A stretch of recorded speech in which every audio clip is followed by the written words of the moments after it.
Well, happy Labor Day. It is Saturday, and we are heading on a back road trip in northern Florida to St. Augustine. Yes. Minnie's down here trying to go to sleep. Trying to take another nap. Her third nap after an hour on the road.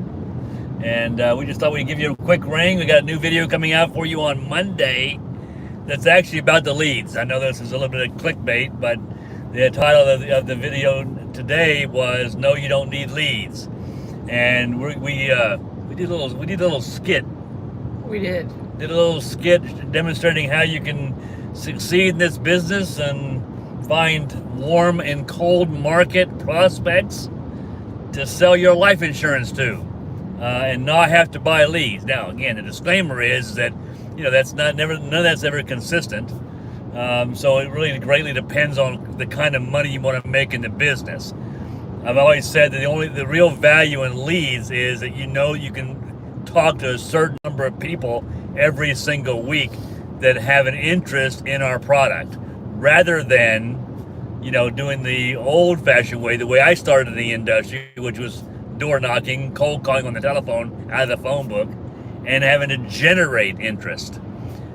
Just more consistency. Yeah. When you're dealing with leads, you can build a ratio. People always want to know, well, what are the numbers on the leads, or what are the ratios?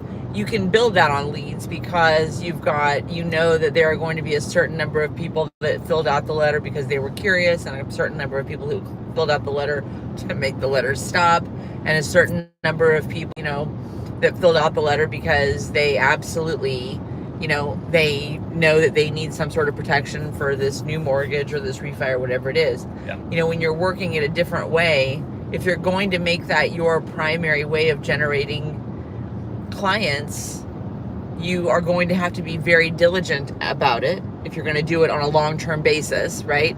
So some people work their warm market or their warm cold market as a way to just kind of jumpstart their business. Yeah. But if you're going to do it long-term, you're going to have to really cultivate that skill. You're going to have to work on it and do it more and more when you're out in public and that kind of thing. Yeah, I think that's true, and I think both things are true. What I'm saying is that the power of leads is to be able to scale your income by buying your clients. Right. And I think there's better truth than the fact that if you're going to do warm market, cold market prospecting, you've got to generate interest. Right. When you're buying leads, they already have indicated that they had an interest in the product. So it's a different. Isn't it beautiful here? All those sheep and cattle. It's amazing how much property there is still. I mean, that's hundreds and hundreds of acres of property still left in Florida. Beautiful. So, anyways, but that's the point. And again, it comes down to all of those things. We said it last night on our team call. All of those things work.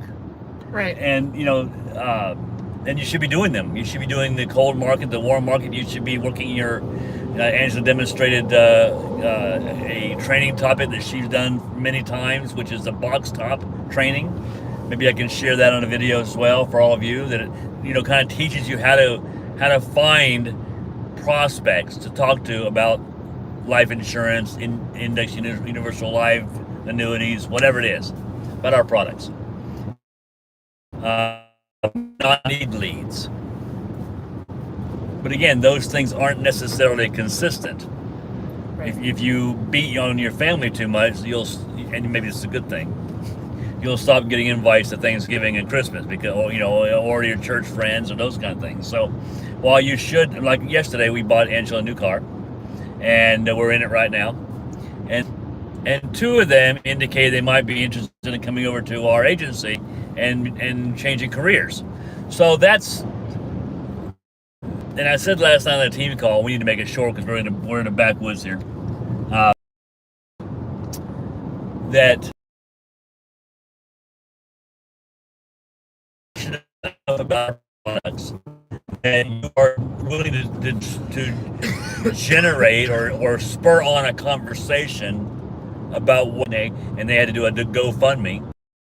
Nonsense. That should never happen to anybody that you come in contact with, cold or warm. I mean, somebody told me yesterday, Angela, I was talking to about becoming an agent, and this is a danger sign, in my opinion, that they didn't want to talk to their friends and family about life insurance until they were successful. Does you being successful have anything to do with you talking to your friends and family about life insurance? You know, I mean, I can see that with the opportunity. I mean, I really can't, but because I always tell people, as far as buying life insurance, that's just plain stupid. And I'll tell you something else. Because I don't want somebody in mind that I care for, family or friends, to be in that situation where we've known two people that we were taught that were friends of ours, not family, that we talked to about life insurance, that passed away due to COVID, and had to put the funerals on GoFundMe. But here's the difference. We talked to them. They said no. I can't control that, so I'm good with it. Right? It's sad, but I'm good with the fact that I did what I could do to make sure it didn't happen, and they said no. You know, this last couple was really an example of people that say things like, we don't have any money for it right now. We just don't. Well, part of the reason for the GoFundMe was not only because there was no money for her for a funeral to bury him, but two, she now has lost the majority of their income. Now what is she going to do? Yeah. They were, you know, living on a shoestring before, but had they carved out $25 or $40 for the whole month, she wouldn't be in this position right now. She would at least have enough money to figure out, wow. Stunning. To figure out what to do. Now she has no runway to figure out what to do. You go from planning your spouse's funeral to immediately in a panic about finances. And I think that's just tragic. I really do. You don't, and people that say, well, if I can't cover my entire mortgage, I'm just not interested. Well, that's just dumb. That's just dumb. And, and again, you can't help dumb people.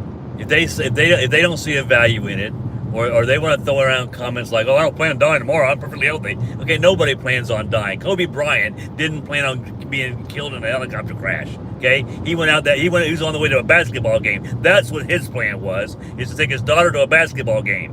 And they died in a plane crash, a helicopter crash. So that's just a dumb comment, and you need to call them out on it. But at the end of the day, we can only control the controllables. Write that down. It's a write it downer. Control the controllables, and what that is that you need to make sure you can engage in a conversation with people that you come in contact with about the danger of passing away, what it does to their families. And it's a simple question. Because again, you've heard me say this before, people don't buy life insurance, they buy what life insurance does for them. So you need to talk about what it does for them. I could talk about life insurance for an hour and never mention the word life insurance. Right? It's simple. Angela, if you were to pass away, do you want to make sure your kids can still go to college and have the dreams that you promised to them when they were young? Yes. Great.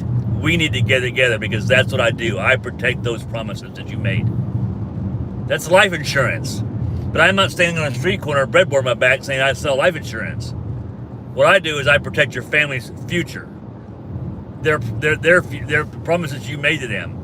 That they can go to college, they can keep a secure roof over their head while they're going through school and all that. So that's what we do, right? And so who wouldn't want that if you explain it correctly? So my point is that the video coming out on Monday is a little skit on how to engage people. Anybody that I come in contact with, anybody that comes into my house, works in my home, whatever, if you engage them in a conversation about their lives, it's courteous. People are just wired that way. They're gonna turn around and ask you about yours. So if you say, hey, what is it you do for a living? What is your wife work? How many kids you got? Blah, blah, blah, how long you been doing this? And then it's just natural to them saying, what do you and your husband do? And that's the conversation you need to have with them. So you can do that all day, every day, and sell 5 to 10 policies a month. Guaranteed. If you want to sell 50 a month, then you might need another alternative, which is leads. But I don't care if you ever buy leads. I'm not in the lead selling business. Leads are means to the end. It gets me in front of clients. That's it. I'm not, so and whether or not you need them is depending on how much money you want to make. This is beautiful out here. We are on Highway CR County Road 315 and the corner of County Road 316. So 315 and 316, and just huge family horse farms, and there's it painted up like Jurassic Park. That's always nice to have you come across a couple of those. We're by the Fort McCoy. I guess it's my turn to go. We're by the Fort McCoy grocery store. If you want to look it up on Google, beautiful area. So we're having fun. We hope you are. And have a happy Labor Day. Yeah. Have a safe Labor Day. What can they do between now and Monday to start making a list of prospects, Angela? Pull your cell phone out and go to your contacts, not your recent calls, not the people that you, there's a tendency sometimes to go to the people that we feel will get an immediate, they'll do it because they're family, and those people should go on your list. But everybody in your contacts list, people that you haven't known, or not that you haven't known, people that you haven't seen or worked with, family or friends or acquaintances or people from an old job. I was going through my contacts last night. People that I worked with at former businesses. I was in real estate for many years, and I was at 2 different offices. I was at 2 different brokerages. Well, I had people from my one brokerage and people from my second brokerage. It's a great opportunity to reach out to them and say, hey, how are you? I was just thinking about you. Just wanted to see how things were going.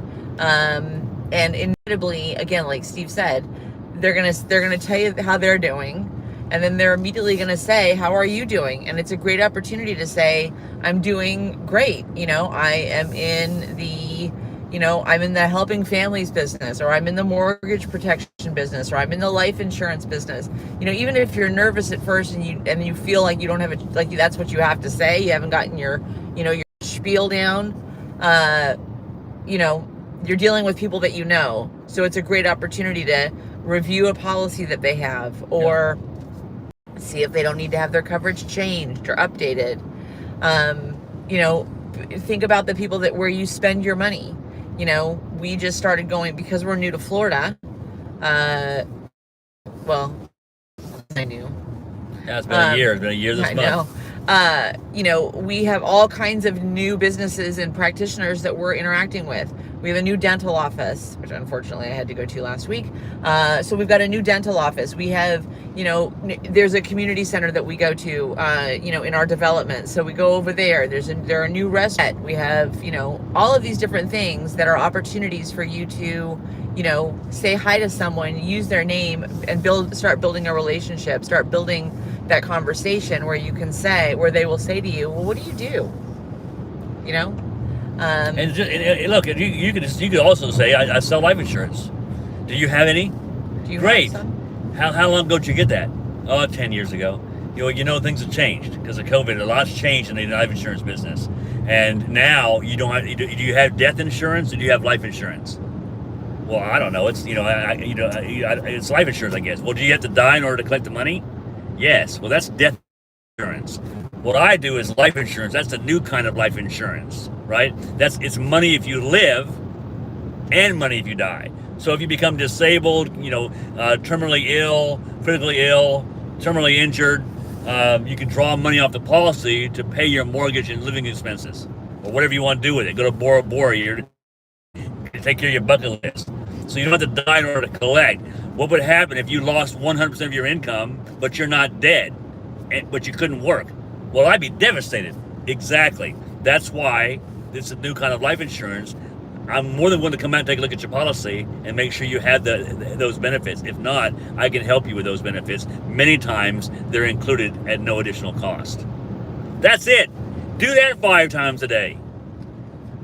Do it 5 times a day. Do it 5 times a better. week. Yeah, exactly.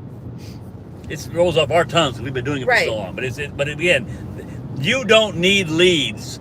If you don't have a lead budget to buy leads, I think if you want to make this a full-time career, leads is a good idea.